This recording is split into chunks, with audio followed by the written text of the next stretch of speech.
еще много других. Соловьев. Да. Есть такой чувак, которого зовут Владимир Соловьев. Он каким-то истеричным фальцетом все время, значит, комментирует в том числе и нашу деятельность. Ну, один из таких главных рупоров путинской пропаганды. Да. И мы его много раз ловили на том, что не только Греф, там, и Госбанк, и Госбюджет, а и Соловьев тоже пухнет от денег и очень много что от государства получил. Сейчас Дмитрий об этом вам расскажет подробнее. Но новость, которая пришла вот буквально на днях, состоит в том, что его поймали за хвост на то, что этот гад, у которого вот эти вот незаработанные пропагандистские 30 серебряников от государства лезут из ушей, изо рта, просто он пухнет от денег, но он не поленился получить от государства 24 тысячи рублей помощи. Вот про него нашли в реестре, да, помощи субъектам малого предпринимательства, когда правительство выделяло какие-то жалкие крохи мелкому бизнесу вот в ситуации с пандемией и локдауном.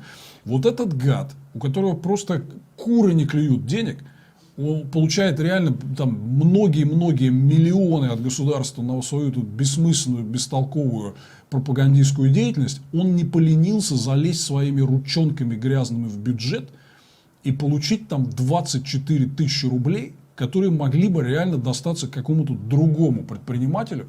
Вы помните, как во время карантина все в них нуждались.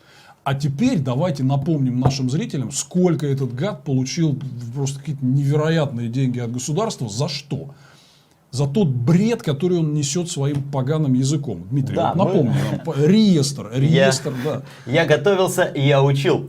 Друзья, да, целый доклад есть на тему того, что у Владимира Соловьева есть. Ну, разоблачают его довольно давно, с 2010 года.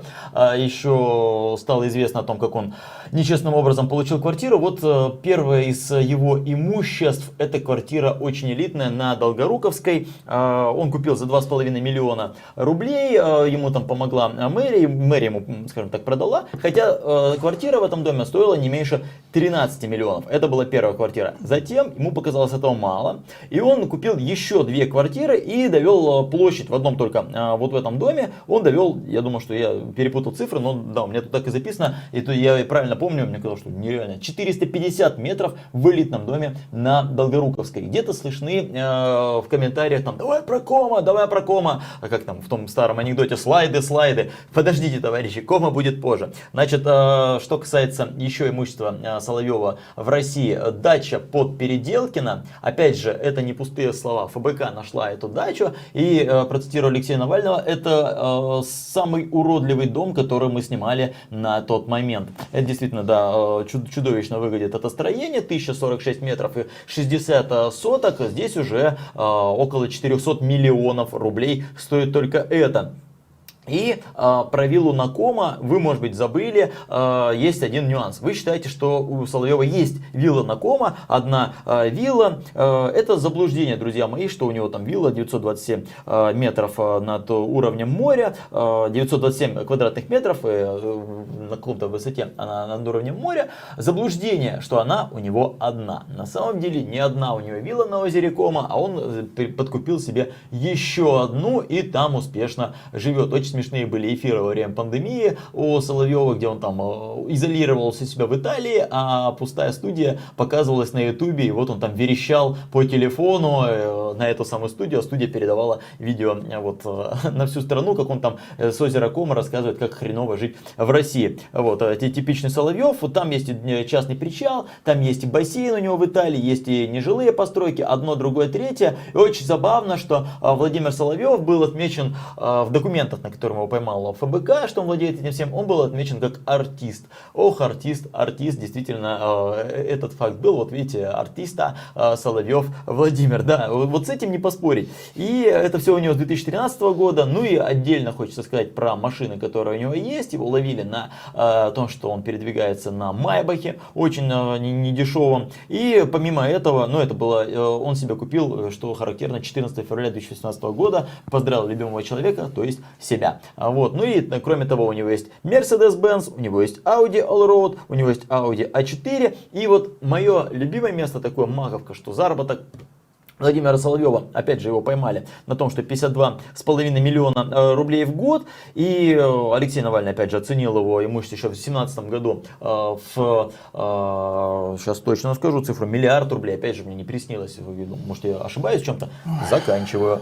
Меня сейчас просто разорвет. Ну, давай. Сдержись. Вот. Миллиард рублей. И я очень люблю две вещи в биографии Соловьева, что один раз он сказал, у него там поймали его, опять же, на аферах, покажите, пожалуйста, его поймали на афере тем, что у него около 100 миллионов рублей зарабатывает его компания тем, что оказывает какие-то услуги якобы просветительского характера. Его компания, оказывается, он заработал на этом больше 100 миллионов. И вот когда его один раз поймали, он сказал, мне там что-то придумывают, говорят, я миллиардами ворочаю, это все неправда. А в другой раз, когда его поймали, ну уже вообще вот поймали прям заход, он сказал, а я никогда не скрывал, что я много зарабатывал. Я что, как-то скрывал? Да я не скрывал, я всегда много зарабатывал.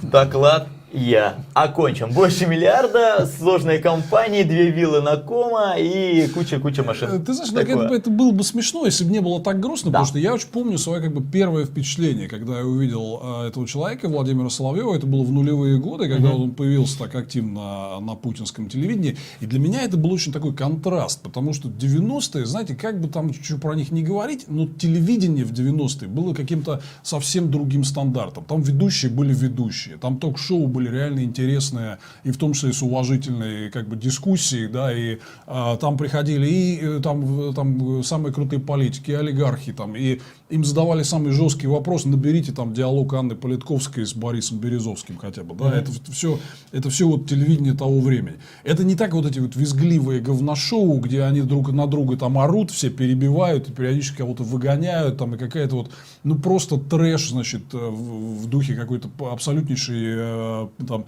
медиапомойки, да. Так вот, вопрос, как мы дошли до жизни, такой. Я очень помню вот этот, знаете, момент такой, когда вот меня прям как молния ударила, когда я увидел, что все испортилось. Я увидел, что вместо нормальных ведущих, вместо нормальных ток-шоу я включил телек и вижу там вот этот какой-то жирный, противный карлик с каким-то фальцетом все время лезет всех перебивать. Сказать, что он что-то умное говорит там, это просто невозможно, потому что все, что он несет, это просто какая-то невероятная чушь, да? Но он это делает с таким видом, как будто он самый, значит, умный философ на планете Земля. У него были тогда, еще в нулевые годы, все-таки приходили многие достойные люди на телевизор, и как бы они пытались поддерживать какой-то стандарт дебатов. Но я вот включил телек, увидел эту жабу, и думаю, насколько он стремительно разрушает это все, да, потому что он разговор между, в принципе, серьезными людьми превращает в клоунаду и трэш. Своим вот этим постоянным, значит, каким-то там попыткой что-то там прокомментировать, перебить, как-то отрегулировать все. Я про внешний вид его и голос, я уже вообще молчу, да. Так вот, за все это творчество артиста наш получает реально миллиарды. Понимаете? Вот причем это к предыдущей теме. Вот я говорил про Грефа и прибыли Сбербанка. Его же Греф реально финансирует. То есть вот эти вот огромные деньги, от которых пухнет Сбербанк, которые вы все платите. Вот когда они называют там Сбер народным банком, это народный банк не потому, что он что-то дает народу, а потому что вы туда несете свои денежки и формируете Грефу, значит, вот эти вот невероятные сверхприбыли. Вот из этих сверхприбылей Грефа финансируется вот эта жаба по фамилии Соловьев, который испоганил всю наше медиапространство, да, и превратил его вместо нормальных, серьезных дебатов с нормальными ведущими в это вот, значит, все что-то такое истерящее, клокочущее, да, вечно всех перебивающее, несущее какой-то несусветный бред. За это он получает миллиарды денег, наших с вами денег. Но вот больше всего меня, конечно, возмутило то, что он полез в карман к нашим несчастным малым предпринимателям, которые невероятно пострадали, и многие закрылись от пандемии. Вы знаете, как многим сложно было выбить хотя бы даже ту скудную помощь, которую хоть чуть-чуть, какие-то крохи Путин выделил. Так вот эта скотина, она не поленилась и получила вот эти 24 тысячи рублей. И сидела 1,5 года на них, и только была вынуждена. Вот говорят, сейчас он эти 24 тысячи рублей вернул. Только после того, как на эту тему возник публичный скандал. И то, что он их вернул, говорит о том, что эта дрянь понимает, что эти 24 тысячи рублей, которые, я не знаю, ему на одну устрицу, да, или на что там, да, но он не поленился получить их из наших с вами денег, из наших налогов, из государственного бюджета, отнял их у других малых предпринимателей, да, только публичный скандал его вынужден вернуть. Меня еще, кроме всего вот всех его этих замечательных качеств личностных, о которых мы здесь говорили, меня вот это крохоборство просто убило, да. То есть это вот невероятная история, да, что ну вы видели скрин, да, что все его данные Владимир Рудольфович там Соловьев там и так далее. То есть он еще начал, это мои бухгалтеры напутали, ё-моё, да.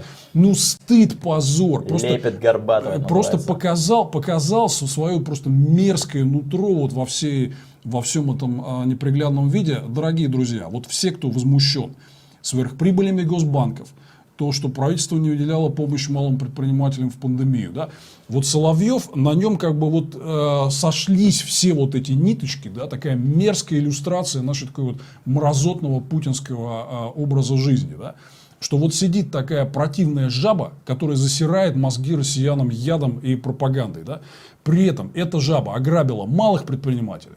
Эта жаба грабит россиян, которые лишаются своих денег из-за того, что у нас банковская монополия и Сбер отжимает из экономики больше денег, чем нужно и возможно. Да?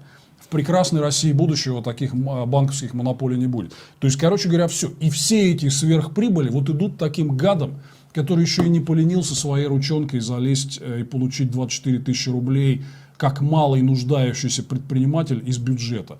Сори, что меня тут отбомбило на эту тему, ну просто, не знаю, мне кажется, вот такая вот яркая иллюстрация вот этой мерзости, что представляет из себя путинский режим и путинская пропаганда, вот ярче, чем Соловьев, наверное, если его надо было бы придумать, если бы его не было. Да, это какой-то легендарный абсолютно персонаж, совершенно потерянный и безумный, и, причем он негодяй. Ну вот есть люди, которые, кажется, тогда еще были приличные, а потом стали какими-то неприятными. Но история же байка еще с 2000-х годов, когда он наговорил несусветной чуши про какую-то женщину в эфире, если не ошибаюсь, радио «Серебряный дождь», и ему не могли ответить, а женщина работала в «Коммерсанте», и «Коммерсант» стал писать считающийся порядочным человеком Владимир Соловьев, и далее по тексту они писали. Сколько там раз упоминал Соловьев, они писали там: Соловьев считает себя порядочным человеком, считающийся порядочным человеком Владимир Соловьев, далее по тексту. И он взвыл в итоге и стал писать на «Коммерсант», и простите меня, пожалуйста, не пишите так про меня. Вот вопрос о том, что нам говорят: да что там вы только говорите, вы там только публичностью, вы думаете, что чем-то можно побороть. Деньги он, видите, уже вернул, извиняться когда-то ему пришлось, им всем приходится кланяться, стоит только добиться публичности, стоит только добиться какого-то вселенского этого ату, вот, и эта свинья тоже бежит. Я тоже имею право на злые слова в его адрес, я имею право ему не верить, потому что, если помните, летом прошлого года, когда было дело, вот меня избили в Хабаровске, в одном из эфиров там Соловьев сказал, что говорит: это Низовцев, который изобразил, что его там избили, вот, мне и так-то было настроение не очень, а тут еще какая-то тварь говорит, что я сам себе что-то нарисовал, и я сам себя побил, вот, поэтому я совершенно имею право говорить, что он тварь, вот, и я имею право, когда Владимир Рудольфович Соловьев говорит, что на самом деле это не он себе выписал 24 тысячи, а его бухгалтер выписал, врет, как дышит, как сивый мерин, он врет, я вас уверяю, соврал про меня, врет он и опять, ну, что взять с этого Владимира Соловьева? Ну, это еще из 2000-х годов, когда он только вот появился в телевизоре, было ясно, что он лжец, что он человек абсолютно там всем набором самых омерзительных качеств. Вот мы это все увидели. Вот эта история квинтэссенции, да, что он, имея все эти миллиарды, я не знаю, там ты говоришь, 927 квадратных метров вилла в Италии, 450 квадратных метров квартир. Да блин, ну его жопа, я извиняюсь, может просто потеряться на таком масштабе. Вот зачем ему столько? Может быть, ему там опять вот доктор Фрейд там что-то ему не додал, там каких-то метров или чего-то, да, и вот он пытается себе это все компенсировать. И вот он еще полез. Мне просто, я вижу, вот, поскольку я много экономику комментирую, я вижу вот эти постоянные, ну, страдания наших предпринимателей, которые не получили достаточной помощи в этот адский кризис от государства. И вот они, значит, типа пытаются какими-то путями достучаться, там, петиции и все. А этот гад не поленился у них еще 24 тысячи отобрать. И только вернул, видите ли, когда скандал вокруг этого подняли. Да, я с этим полностью согласен. Можем перейти к вопросам? Очень люди.